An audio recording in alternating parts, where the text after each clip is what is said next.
परिवार, माता और पिता। तो हेलो फ्रेंड्स, कैसे हो आप सब लोग। उम्मीद करती हूँ सभी लोग अच्छे होंगे। तो फ्रेंड्स, पिताजी मास्टर थे।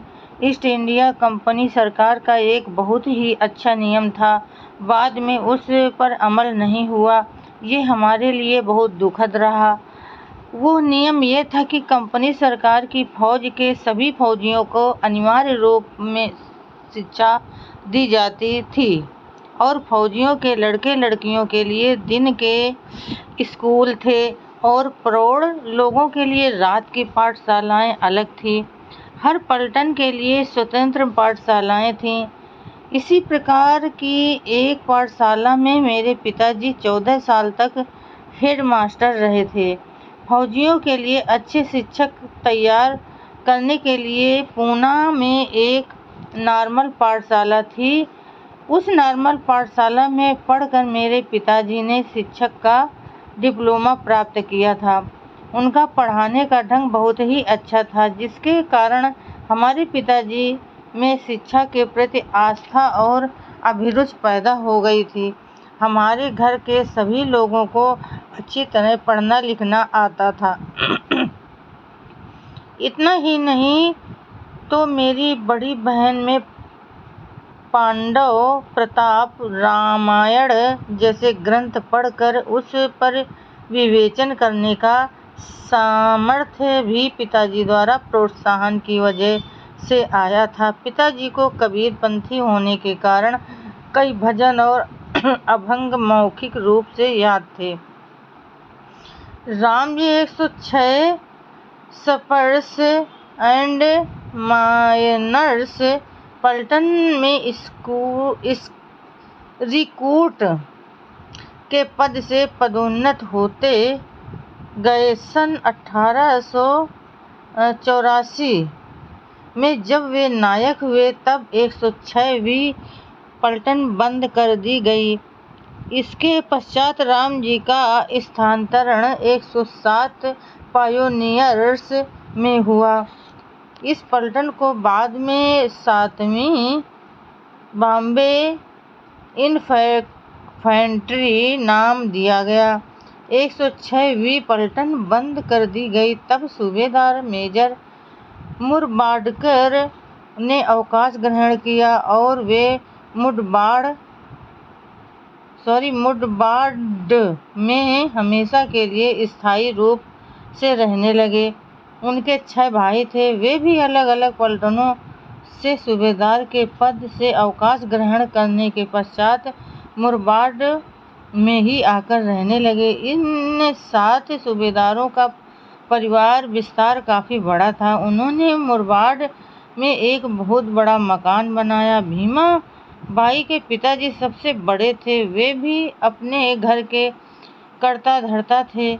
वे घर परिवार की ओर उचित ध्यान देते थे और इस बात का पूरा ध्यान रखते थे कि सभी छोटे बड़ों का हर दिन का व्यवहार सही और आसानी से होना चाहिए। उन्होंने अपने मकान के सामने एक बहुत बड़ा घंटा बांध रखा था।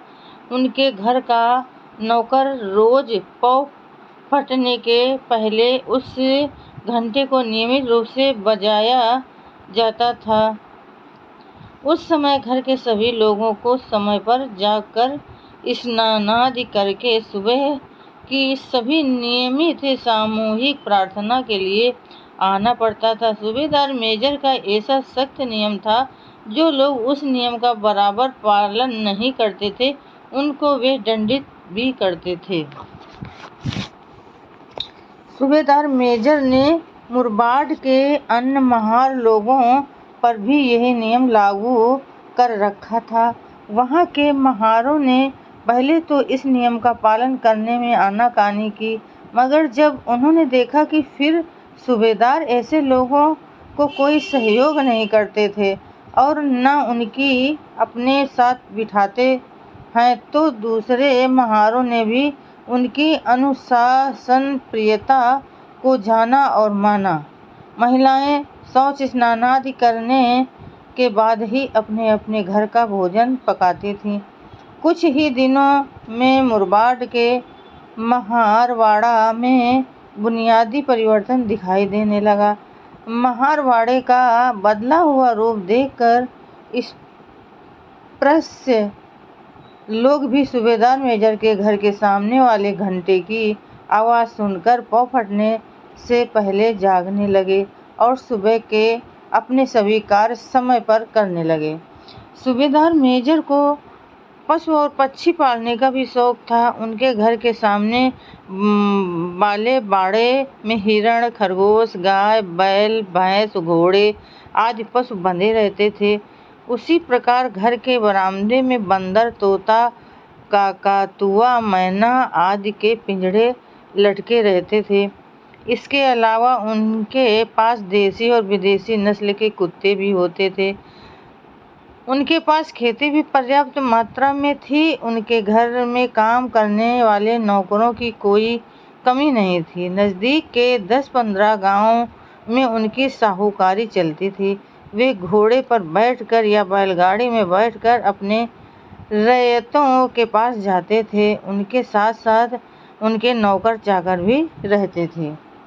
मालोजी राव के देहांत के बाद उनके तीनों बच्चे कभी कभार ही आपस में मिला करते थे। उसका कारण ये था कि उनमें से बड़े बच्चे ने फौज की नौकरी को त्याग कर संन्यास ले लिया था। वो अन्य सन्यासियों के साथ भारत के तीर्थ स्थलों की यात्रा पर चला गया था। अन्य दोनों भाई अपनी अपनी पलटन के साथ घूम रहे थे। मालोजी ने जब यह रामानंद पंथ की दीक्षा नहीं ली थी तब तक वे बीच बीच में अम्बावडे गांव को जाते रहते थे और अपने कुल देवता भवानी की यात्रा करते थे। लेकिन जब उन्होंने रामानंद पंथ की विधिवत दीक्षा ले ली तब से उन्होंने इस प्रथा को बंद कर दिया था। राम जी ने किसी भी पंथ की दीक्षा नहीं ली थी। वे भी बीच बीच में अपने परिवार के साथ अपने गांव जाते थे। कुल देवता की पूजा प्रार्थना और यात्रा भी करते थे। उनके दोनों बेटे पिताजी के देहांत के बाद कभी अपने गांव में नहीं गए।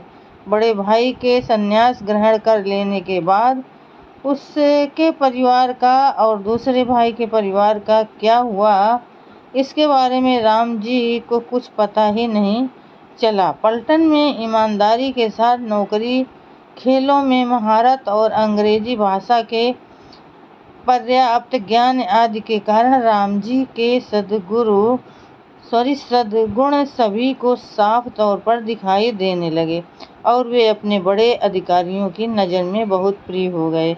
वे पलटन में पदोन्नत होते हुए सन 1896 के दौरान वे सूबेदार हुए। उस समय तक उनके सातों ससुर मर चुके थे। तो फ्रेंड्स, आज के लिए बस इतना ही।